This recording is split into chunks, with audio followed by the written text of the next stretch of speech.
Mon nom amérindien, c'est Abagalaou. Et Abagalaou veut dire? Abagalaou, c'est un aigle. C'est un aigle. Voilà, je m'appelle l'aigle de la nuit en fin de compte. L'aigle? L'aigle de la nuit. De la nuit? En français. Donc vous êtes un homme de l'ombre? Quelque part, oui. Je suis dans l'ombre parce que je milite pour les affaires autochtones. Je suis dans l'ombre aussi parce que je ne veux pas être connu par beaucoup de gens. D'accord. Quelle est la différence entre un chaman et un chef coutumier?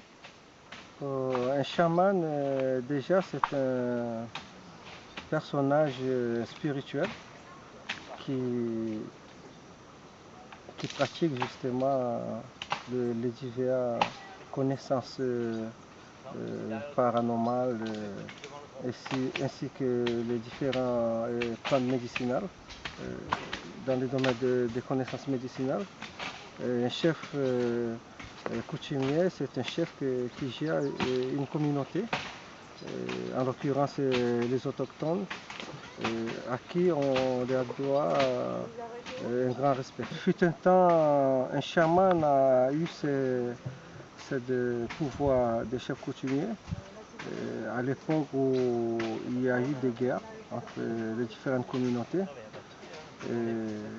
Après, un chaman s'est plutôt occupé des affaires spirituelles. Un chaman, en quelque sorte, c'est un docteur en français. C'est celui qui détient les connaissances des plantes médicinales, aussi bien que des phénomènes, qui maîtrise des phénomènes paranormaux. D'accord. Est-ce que le chaman représente aujourd'hui encore une autorité? Le chef coutumier a besoin des conseils de chaman justement pour pouvoir justement diriger et guider le peuple. Avec justesse? Avec justesse et sagesse. Et justice? Voilà. Il fut un temps où les chamans ont commencé à divulguer leurs secrets avec la venue des ethnologues en Guyane. C'est ainsi que certaines plantes médicinales ont été identifiées et écrites sur des bouquins de façon à reconnaître le savoir médicinal autochtone. Voilà en gros le concept du chamanisme. Mais on m'a dit, si vous vous faites aujourd'hui piquer par un serpent, ne vous inquiétez pas, on saura comment vous soigner. Ce sont des bases élémentaires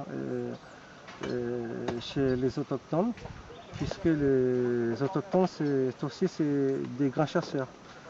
Donc il se trouve qu'à travers leur itinéraire, ils peuvent être piégés par des serpents venimeux que les chamans, en quelque sorte, préalablement préparé donc, des potions ou des médicaments à avaler, ou sur le fait de, disons, aller vers un bois ou des plantes médicinales de façon à faire ressortir le venin du serpent. Je crois savoir que votre communauté pratique le culte de la nature. Tout à fait. Comment se traduit ce culte? Je ne veux pas violer les secrets. Oui, tout à fait. Ce sont des cultes qui se pratiquent pas devant les gens.